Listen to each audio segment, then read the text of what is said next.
So I'm Sarah Chick. I'm with NPower North Carolina, and I got to tell you that I am not a tech person.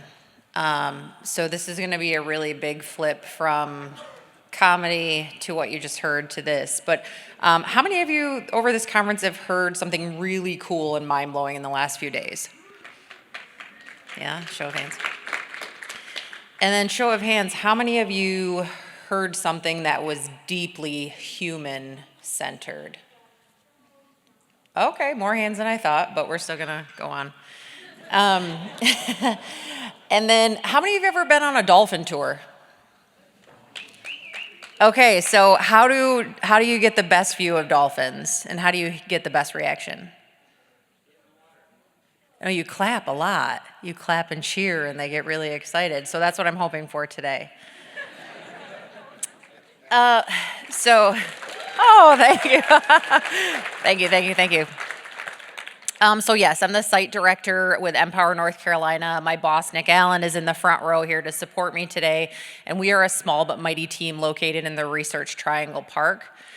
We are a tech education nonprofit. We provide tuition-free tech education to historically underutilized talent, which looks like young adults, 18 to 26, and then veterans.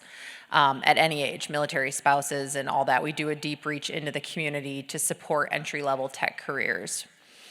So a little bit about me, I want to talk about humans today and really center that idea. So a few things about who I am as a human. I am no tech expert, but I do feel that I am that of humans. I'm a former therapist, so before I went into tech, I was an addictions therapist for 10 years. I'm gay, I'm neurodiverse, and I'm also differently abled. As of the last year, I was diagnosed with multiple sclerosis. So I really like to deeply lean into how we support humans, the human experience, and how we can create accessibility, inclusion, and all the things that often get overlooked in this space.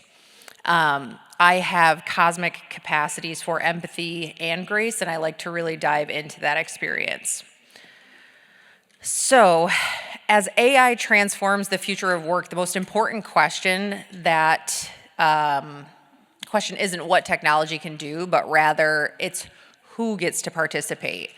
And so that looks like equity, inclusivity, accessibility, and when we look around the room, I want you to look at how diverse this space looks, how it feels, and what that looks like, and then see how many people you really see that are in that 18 to 26 bracket, that maybe are young adults and maybe early career seekers, and how involved are you in their lives and in that space and really pushing people into those spaces.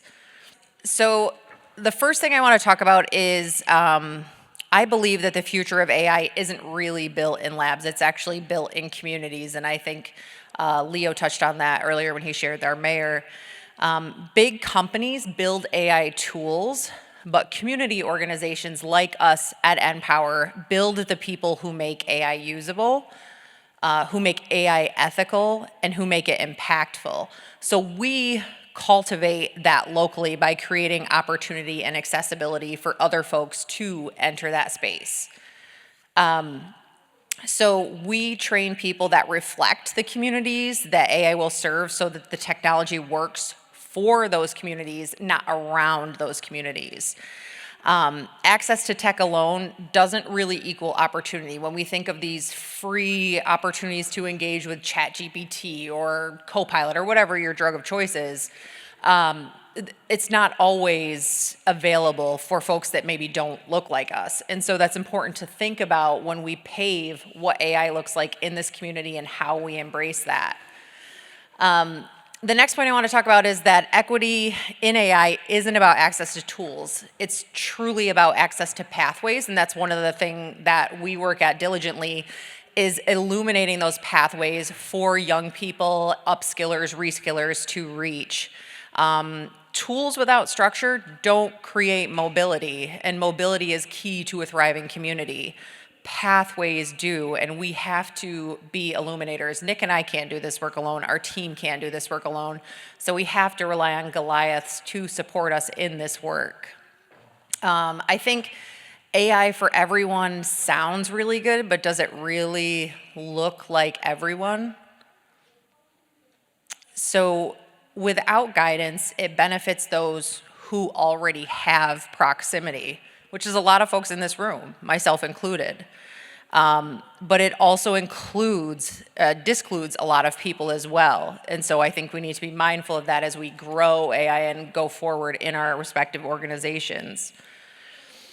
So our organization at NPower, we don't just teach skills, we provide coaching and certifications and internships and job placement.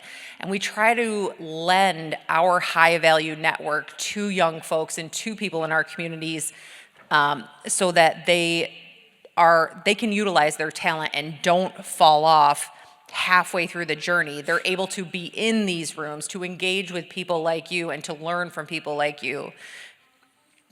Really thinking of that a rising tide floats all boat mentality. So we create that proximity and accessibility at NPower. We know that platforms create possibility, these AI platforms create possibility, but pathways actually create participation. So one of the last things I'll mention is that we're preparing people, not just pipelines, and that is how we future-proof the AI workforce, what that AI workforce even looks like. I know Mayor was sharing a little bit about his auntie feeling left out. We've got people that fear AI, that it's gonna replace them. We've got people that have really embraced AI and they're using it, and the last gal that shared was speaking a language I didn't even remotely understand, but it was really helpful to hear. So we have to think about all of those different pieces and where that pipeline is going to continue to grow and build to be future-proof for this workforce, to make sure all are included, the Durham community is included, and the workforce is representative of this community. So AI will change faster, actually, than job descriptions will. So that's one of the things to think about as well while you're building out your workforce, and that's what we try to do with our students to work towards that inclusive space. People need adaptability, not just credentials, and we know that. We know that our students are highly diverse, they're highly adaptable, and they're very resilient, and that's one of the things that makes our talent exceptional. So that pipeline that we have now really fills today's roles.